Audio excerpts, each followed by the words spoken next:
Halo teman-teman, berjumpa lagi dengan podcast Drama Nikah.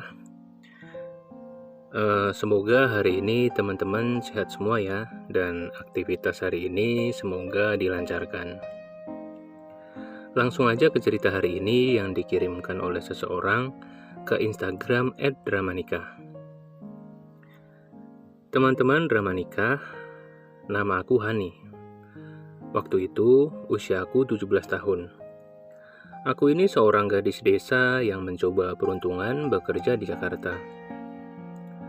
Aku bekerja sebagai asisten rumah tangga, tepatnya di Kebun Jeruk, Jakarta Barat.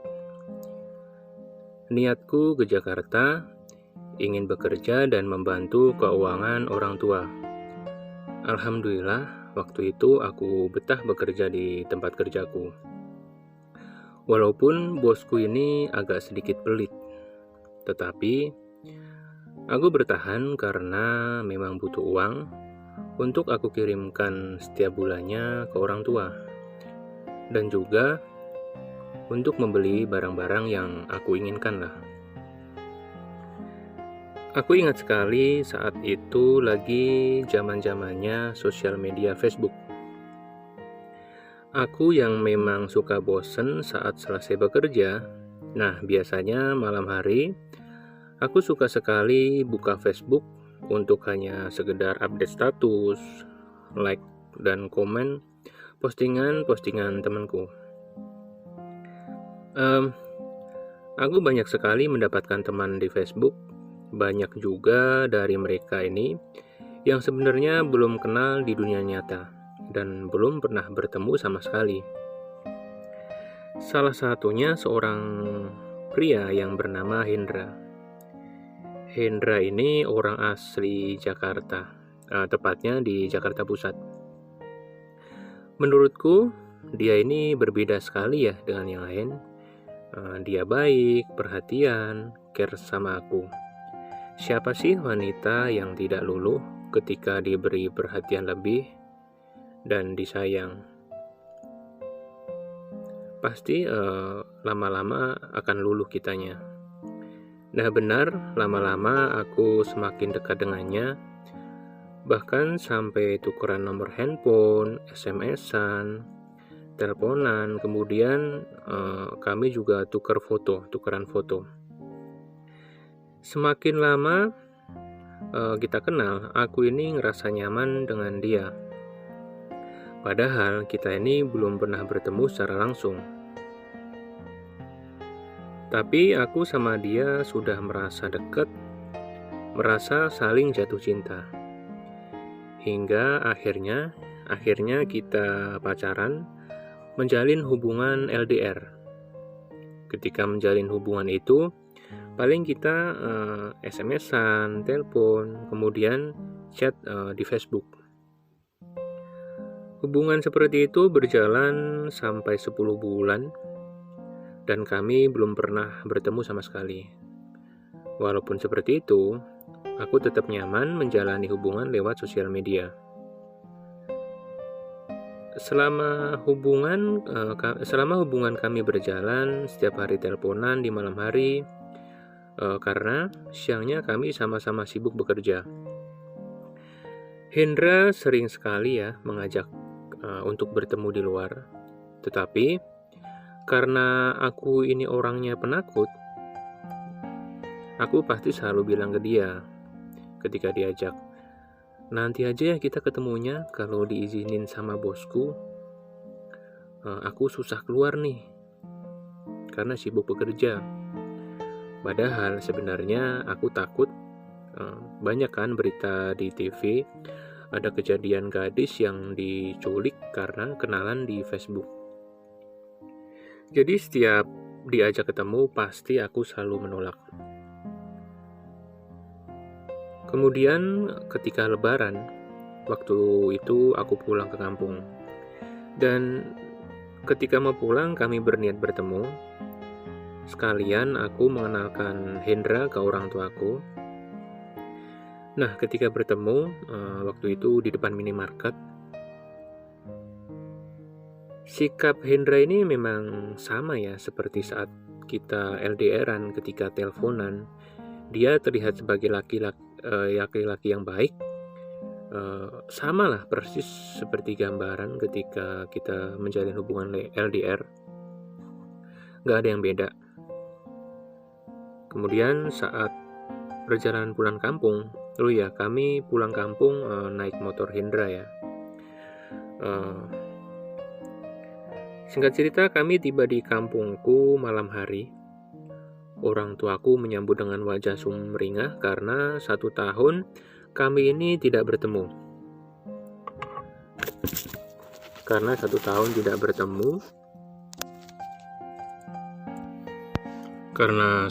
tidak bertemu, maka terlihatlah wajah ibu itu bahagia sekali. Kemudian orang tuaku menanyakan tentang Hendra. Aku saat itu bercerita tentang semua perihal lah hubungan kami gitu. Nah, tetapi di situ aku sedih setelah aku menceritakan semuanya. Orang tuaku ini malah kelihatan tidak suka. Dia tidak suka aku membawa Hendra ke rumah, mengenalkan sebagai calon suami lah. Dia kurang suka. Soalnya ada laki-laki yang sudah berniat melamarku. Karena orang tuaku memang berharap aku mempunyai suami yang orang kampung juga, satu daerah gitu. Tetapi waktu itu aku tetap kekeh mau menikah dengan Hendra. Bodohnya aku saat itu. Orang tuaku pun luluh dan mau merestui kami. Aku tidak berpikir panjang untuk menerima pinangan Hendra menjadi istrinya. Kemudian tiba saatnya di hari bahagia kami. Hendra membawa seluruh keluarganya. Pernikahan yang kami tunggu-tunggu akhirnya terjadi. Tetapi jujur, kenapa di hatiku ada sedikit keraguan antara yakin atau tidak dengan pernikahan ini. Seolah hati kecilku ini merasa ada yang kurang lah, tidak bahagia gitu. Padahal ini adalah hari yang aku tunggu-tunggu, yaitu saat cinta kami berdua disatukan dalam satu ikatan pernikahan. Tetapi aku berusaha meyakinkan diri bahwa pernikahan kami ini insya Allah akan langgeng sampai hayat memisahkan. Setelah menikah, singkat cerita, aku dibawa Hendra ke Jakarta. Kami tidak bisa berlama-lama di kampung karena Hendra bekerja di sebuah minimarket yang sistemnya kontrak, sehingga Hendra tergesa-gesa untuk kembali lagi ke sana, ke Jakarta, untuk bekerja kembali. Di Jakarta dengan gaji UMR yang lumayan cukup untuk menghidupi kebutuhan kami berdua, untuk bayar kontrakan, untuk makan, dan kebutuhan lainnya. Hendra di keluarganya, dia punya kakak laki-laki dan 1 adik perempuan. Dan mereka ini sebenarnya tidak begitu akrab ya. Aku tidak tahu ada masalah apa di antara mereka. Aku pernah bertanya ke Hendra tentang hal itu. Kamu sama abang kamu kok cuek-cuek aja sih setiap bertemu, kayak nggak saling sapa gitu? Kemudian Hendra hanya menjawab, itu urusanku sama dia, kamu nggak perlu tahu lah. Setelah mendengar jawaban Hendra seperti itu, aku pun diam. Mungkin memang belum saatnya dia bercerita lah tentang perihal keluarganya. Sebenarnya aku sangat dekat ya dengan adik perempuan Hendra dan ibunya. Adik Hendra ini kadang meminta aku untuk mengerjakan PR-nya dan aku selalu bantu sebisa mungkin. Nah, makanya aku dekat dengan adiknya. Pernikahan aku dan Hendra berjalan selama 3 bulan. Waktu itu aku masih memilih KB ya waktu itu. Dan aku waktu itu sempat berniat juga bekerja di minimarket, tetapi udah nyoba ngelamar-lamar, tetapi ternyata nggak lolos. Waktu itu nggak lolos karena tinggi badanku terlalu pendek lah. Nah, setelah 6 bulan lamanya pernikahan kami, sekitar 6 bulan ya lama, baru ketahuan sosok Hendra itu seperti apa. Dia ini nggak seperti Hendra yang aku kenal dulu. Dia berubah. Jadi sekitar 6 bulan baru kelihatan lah sifat dia itu seperti apa. Dia tiba-tiba menjadi laki-laki yang pencemburu. Kadang setiap aku pergi ke pasar, aku ke pasar dengan dia ya. Nah, ketika ke pasar jalan gitu, ada laki-laki yang menyapa aku, dia langsung marah gitu. Jadi ketika aku jalan sama Hendra, ada laki-laki yang menyapa, pasti dia marah.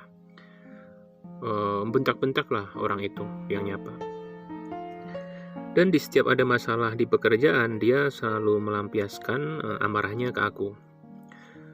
Mulai dari menampar wajah hingga lebam, mendorong aku sampai jatuh. Bahkan pernah hampir memukul aku dengan palu. Ternyata aku ini sebenarnya tidak kenal dia siapa. Ternyata dia seorang laki-laki kasar yang suka main tangan terhadap wanita. Nah, dari situlah aku tahu kenapa dia tidak pernah akur dengan abangnya. Nah, dan ya karena dia juga kasar ke ibunya juga, kurang lebih kayak gitu. Di saat itu aku hanya bisa menangis dan berpikir aku pengen pulang ke kampung, ke rumah orang tuaku. Tapi entah mengapa di hati selalu berat untuk berpisah dengan Hendra. Apa mungkin dia ini cinta pertamaku ya? Di setiap Hendra berlaku kasar dan meminta maaf, aku selalu memaafkan dia. Tapi setelah itu dia terus mengulang, melakukan lagi, kasar, mukul, keluar kata-kata kasar, kayak gitu. Hingga akhirnya aku tidak kuat lagi dengan perlakuan kasarnya yang terjadi setiap hari. Aku ingat saat itu bibirku ini pecah bekas ditonjok. Kemudian pipiku lebam, badanku sakit-sakit semua karena sering sekali ditendang. Nah, ketika dia pergi bekerja, aku diam-diam menelpon bibiku di kampung. Aku bilang ke bibi, aku udah gak kuat. Aku pokoknya ingin pulang. Waktu itu aku sambil menangis. Aku ceritakan semua ke bibi, dan bibiku akhirnya cerita semua ke ayahku. Nah, malamnya ketika Hendra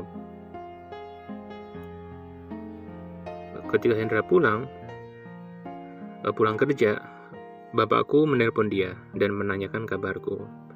Tetapi Hendra berbohong, katanya Hani di sini baik-baik aja, gitu. Dia bicara ke ayah seperti itu.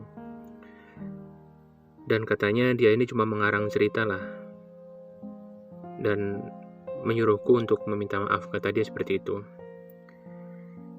Akhirnya aku pun meminta maaf dan aku tarik ucapanku.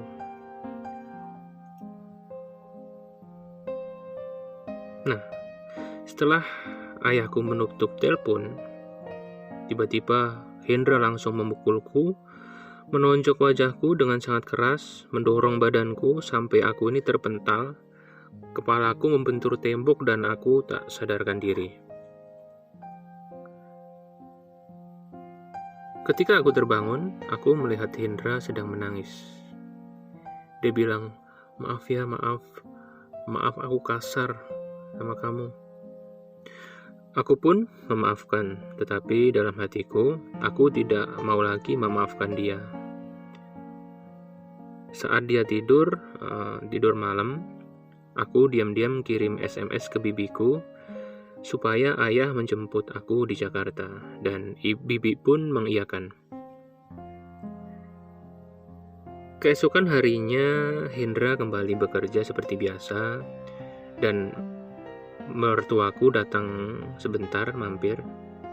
memberiku sedikit makanan. Aku hanya menunduk karena takut mertuaku melihat luka-luka di wajahku. Siang harinya aku mendapat telepon dari ayah kalau yang menjemput ke Jakarta adalah kakek. Aku pun menelpon kakek menanyakan, "Kakek sudah sampai mana?" Dia bilang, "Sudah dekat." Aku pun bersiap-siap memasukkan baju-baju ke dalam tas. Tak lupa aku menuliskan surat bahwa aku minta cerai karena aku tidak kuat lagi dengan sifat Hendra yang selalu kasar. Aku keluar dari rumah membawa tas, menunggu kakek di pinggir jalan. Di jalan ada adik Hendra yang berangkat sekolah. Dia bertanya, "Kakak mau kemana?" Aku tidak menjawab, hanya diam. Sebenarnya aku sedih ya melihat adiknya yang udah dekat. Beberapa menit kemudian, kakekku datang dan membawaku untuk meminta izin ke mertua laki-laki untuk membawa aku pulang ke kampung. Aku menitipkan kunci kontrakan dan surat untuk Hendra. Singkat cerita, aku dan kakek berangkat menaiki bus umum. Di bus umum aku menangis. Aku tidak menyangka kejadiannya akan seperti ini ya. Aku berpikir juga bagaimana nasibku nanti. Aku akan menjadi janda di usia yang masih muda, yaitu 17 tahun. Sesampainya di kampung, aku langsung memeluk ibu dan bapakku. Aku meminta maaf karena aku tidak mendengar dan menuruti nasihat mereka. Aku benar-benar sangat menyesal. Ibu dan bapak pun ikut menangis melihat luka-luka di wajahku, lebam-lebam, merah-merah. Ibuku mengobati lukaku dan menyuruhku mandi kemudian makan. Nah, setelah makan, aku membereskan baju-baju yang ada di tas. Di sana ada foto pernikahanku dengan Hendra. Aku juga bawa pulang buku nikah. Di situ aku menangis. Aku mengambilnya, buku nikah dan foto itu. Aku membawanya ke dapur. Aku bakar satu persatu foto pernikahan kami. Dalam hati aku berkata, inikah akhir pernikahan kami? Setelah itu, semua habis terbakar. Aku pun istirahat dan tidur. Keesokan harinya, pagi-pagi sekali ada temanku yang nelpon. Aku kaget sekali, katanya ada Andri yang datang dengan ibunya. Dia jalan menuju rumahku. Aku pun disuruh ibu untuk pergi ke rumah nenek, untuk ngumpet lah istilahnya. Di rumah nenek yang tidak jauh dari rumahku untuk bersembunyi ya. Karena aku takut pasti Hendra berbuat kasar lagi. Dan setibanya Hendra di depan rumah, aku dengar dia teriak-teriak memanggil namaku dan dia pun bahkan memarahi ibu dan nenekku. Ibu pun menangis, ketakutan, kemudian lari ke rumah RT. Hendra mengejar ibu. Sesampai di rumah Pak RT, ibu langsung cerita semuanya, dan Hendra tetap teriak-teriak, marah-marah, membentak-bentak ibuku. Bahkan dia meminta Pak RT untuk jangan menyembunyikan aku, karena kata dia ini masih suaminya lah, dan aku istri sah dia lah, kurang lebih gitu. Karena Hendra tidak bisa tenang, dia dinasihati Pak RT tetap tidak tenang, tidak sopan. Akhirnya pamanku yang ada di situ langsung memukul dia. Hendra pun akhirnya terdiam. Ibu menyuruhku keluar dari rumah nenek untuk berunding, bermusyawarah bagaimana menyelesaikan masalah rumah tanggaku ini. Dan aku tetap kekeh, aku mau cerai. Sedang Hendra tidak mau bercerai dan memintaku untuk memberi kesempatan kedua. Tetapi aku tetap tidak mau. aku tetap memilih bercerai. Hendra disuruh ibunya untuk meminta maaf ke aku, tetapi dia tidak mau, katanya malu. Dia tidak sanggup bertatapan muka denganku. Kasihan sekali ibu Hendra menangis merengek. Dia tidak ikhlas kalau Hendra bercerai denganku. Dia bahkan sampai memukuli Hendra ya. Hendra dipukulin. Dia pun hanya menangis Hendra. Maafin aku, maafin gitu. Bapakku dan kakekku melihat melihat itu akhirnya melerai agar mertuaku ini berhenti memukuli Hendra. Ibu mertuaku bahkan bilang, Hendra, kamu ini sudah dapat wanita baik seperti Hani, kok kayak gitu, bener-bener ya. Mak nggak tahu kamu ini kenapa. Setelah semuanya selesai, Hendra dan ibunya akhirnya pamit ke Jakarta dengan diberi sedikit bekal oleh orang tuaku. Ada makanan, beras, dan makanan khas kampungku lah. Wah, baik sekali ya ibunya Hani ini. Walaupun sebenarnya banyak disakiti, tetap ya aku tahu sekali sih, orang kampung banyak ya orang baik ya. Oke, lanjut lagi. Setelah kejadian itu, Hendra sering menghubungi aku lewat Facebook, nelpon. Dia ini nelpon dengan ganti-ganti nomor ya, beda-beda nomor gitu. Intinya mau ngajak aku balikan lagi dengan dia. Dan karena aku ini sudah capek ya diteror, akhirnya aku ganti nomor telepon. Dan sekarang akhirnya aku menikah dengan suamiku yang sekarang ini. Dengan suamiku yang sekarang, aku mempunyai anak perempuan, dan sampai hari ini Hendra masih neror aku di Instagram, di Facebook. Dia juga pernah nelpon di WhatsApp, nggak tahu dapat nomor dari mana. Sampai pernah ya dikirim chat panjang sekali. Intinya ingin balikan, dia masih mencintai aku, nggak bisa lupain aku katanya. Bahkan sampai sekarang ini saya udah punya suami dan dia juga sudah punya istri. Dia katanya udah punya istri dan mempunyai 2 anak. Tapi katanya dia bilang tidak bisa mencintai istrinya yang sekarang, tidak bisa mencintai istrinya sepenuh hati, karena di hatinya katanya masih mencintaiku. Bener-bener parah sih menurutku.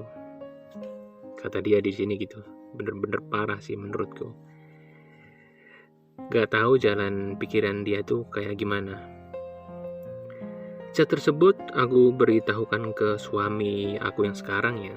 Sebenarnya aku kasih tahu chatnya tuh kayak gimana, tapi alhamdulillah suami tidak marah dan dia memahami semua yang terjadi. Kata dia, Hendra hanya masa laluku. Kurang lebih seperti itu cerita pernikahanku yang gagal. Itu akibat aku terlalu percaya kepada laki-laki yang baru aku kenal. Dan tanpa berpikir panjang, kami menikah. Semoga ini menjadi pelajaran untuk semua yang mendengarkan drama nikah. Terima kasih drama nikah, semoga makin sukses. Oke, terima kasih Hani, ceritanya sangat sedih ya. Tapi intinya endingnya kan bahagia ya. Dan semoga cerita kamu ini seperti yang kamu bilang bisa menjadi pelajaran buat teman-teman yang mendengarkan podcast ini. Terima kasih.